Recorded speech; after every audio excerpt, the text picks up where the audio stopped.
These are not people who have a few beers in the evening. These are people who drink to the point where they pass out, they wake up, and they drink again to the point where they pass out.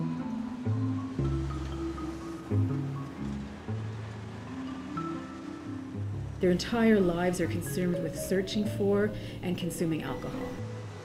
These are residents who are outside on the street. They're drinking on a daily basis.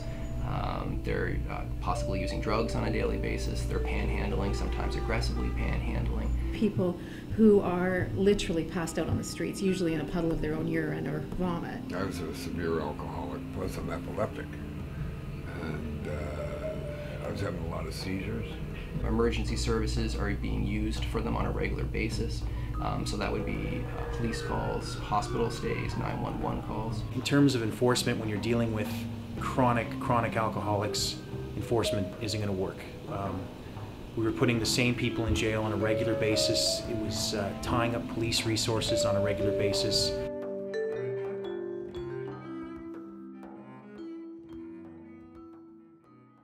If an alcoholic could have done better by negative consequences, for example, they wouldn't be there now. They've been taken to jail, they've been sent to hospital, they've been drunk on the streets. That has not changed their life. So let's try to build them up from a positive point of view.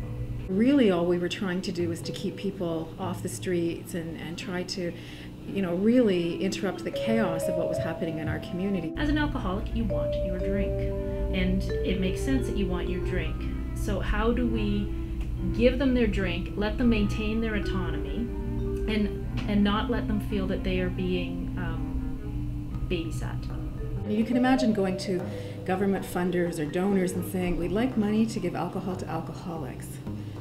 We weren't exactly well received at the beginning. When I first heard about the managed alcohol program, like everyone else was like, oh, you're going to give them alcohol? Aren't they going to be drunk all the time? It didn't start that nicely, and as I'm sure you can imagine, it was controversial. When we started the managed alcohol program, essentially in terms of our philosophy, I think we specialize in meeting people where they're at.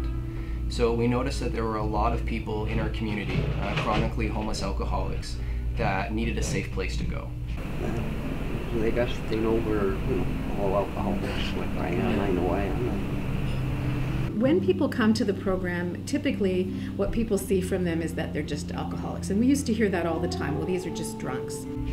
They had lost their housing numerous times. They'd been to treatment numerous times, hadn't beaten their addiction. And they weren't welcome in the shelters because they were too intoxicated. So where are they supposed to go? A lot of our drinkers don't eat well. So when they're drinking only on the street, they can have poor nutritional status. So just getting them to eat 3 meals a day or take a multivitamin, take thiamine once a day helps their nutritional status. The program now is very much, I think, based much more on a recovery model, and not a recovery model that requires abstinence to alcohol, but a recovery model that's really based on recovering from the horrible things that substance use do in your life, the mental illness that people suffer with, and the exclusion that they have from society. I just hope I get to belong. We had a resident before he came into the managed alcohol program in a year access city services 314 times. The year after we brought him into the program, it went from 314 times to 3. Once this program came into effect, the first thing I noticed is that we weren't getting these calls for service. Our chronic alcoholics were actually, well, first of all, they weren't there. Our cell block wasn't being tied up. The officers weren't being tied up. We weren't barreling through intersections to try to help somebody we think is passed out cold for whatever reason. The program has progressed so much in the last couple of years that it's a supportive living program. They've gone from an emergency shelter setting to the point where they can function almost on their own.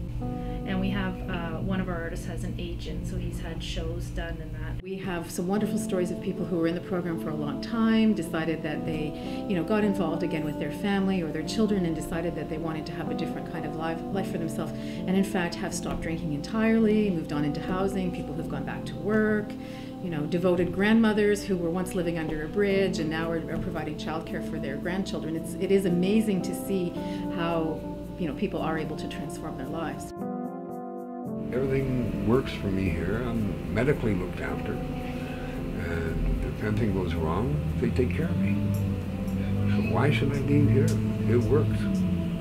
this is a very good program. But I think the most important part with our program, and that's not going to change whether if we move, tomorrow or in 5 years, is that we're giving our community a sense of dignity, and I think that's really important for this population, because before they came into this program, when they're living on the streets or they're living in the shelters, they're basically being told what to do every day. They're not being allowed to go to a lot of places. They're sleeping in a different bed, they're waking up in parks, they're waking up in the drunk tank, they're waking up in hospitals. So to be able to create a sense of community for them, where they have the same bed every day, where they see the same people and they have that sense of family they haven't had in a long time, for me, that's the most important part about this program, and I'm very happy that that's going to continue going forward. I love it here. I can't see anything else but here.